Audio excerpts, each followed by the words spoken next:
country. For Nightline, I'm Bill Weir in Antananarivo, Madagascar.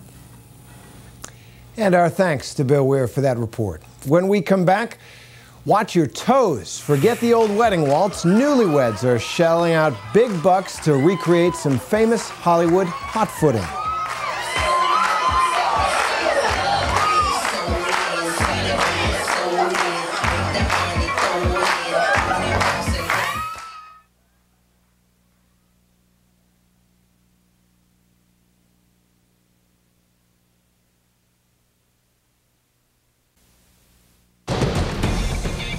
Nightline continues from Washington with Terry Moran.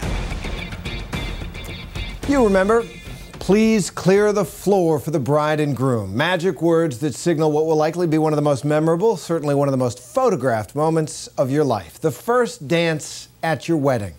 But more and more couples are deciding the musty old tradition is due for a real update. A pretty expensive one, too. Nightline's Vicki Mabry sees a sign of the times. For our bride and groom's first dance. That love-affirming first dance as husband and wife, it's been a tradition for years.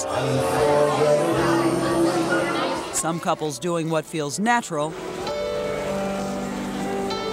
others shelling out big bucks to jazz up their waltz or foxtrot.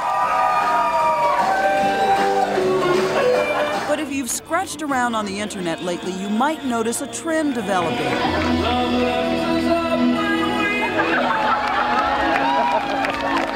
A new twist on tradition. That staid first dance might be going the way of the dodo.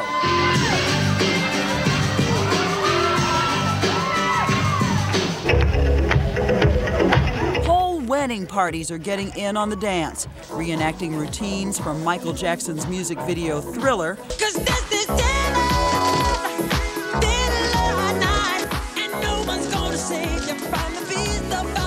and the movie Dirty Dancing.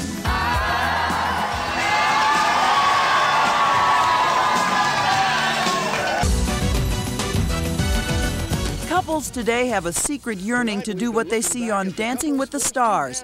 They want a first dance that swings.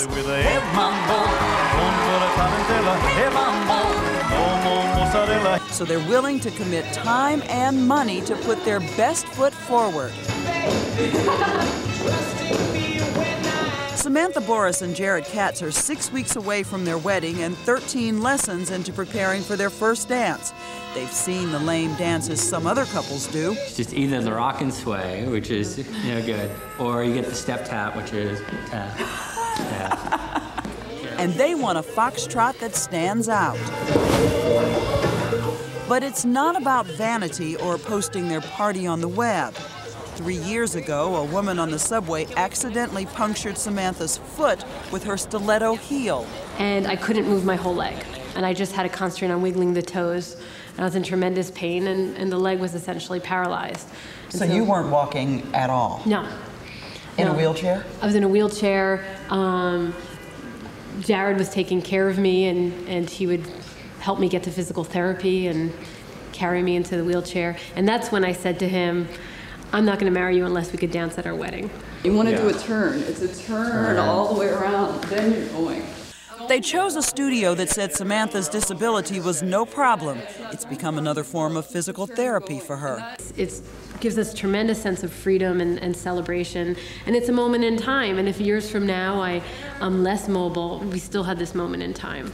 Rhythm Break Studio in Manhattan, where Samantha and Jared take lessons, is devoted solely to preparing engaged couples for that first dance. A whole company devoted to wedding dance? A whole company devoted to wedding dance. Why? Because there's a good market out there. There's a lot of people out there. They don't really want to do a ballroom dance. They want to do the songs that they kind of grew up with, or they want to dance to a song that they connected with when they were dating, or fell in love for the first time. How many lessons does it take for them to really master it? To master it, or to go out there and have a good time?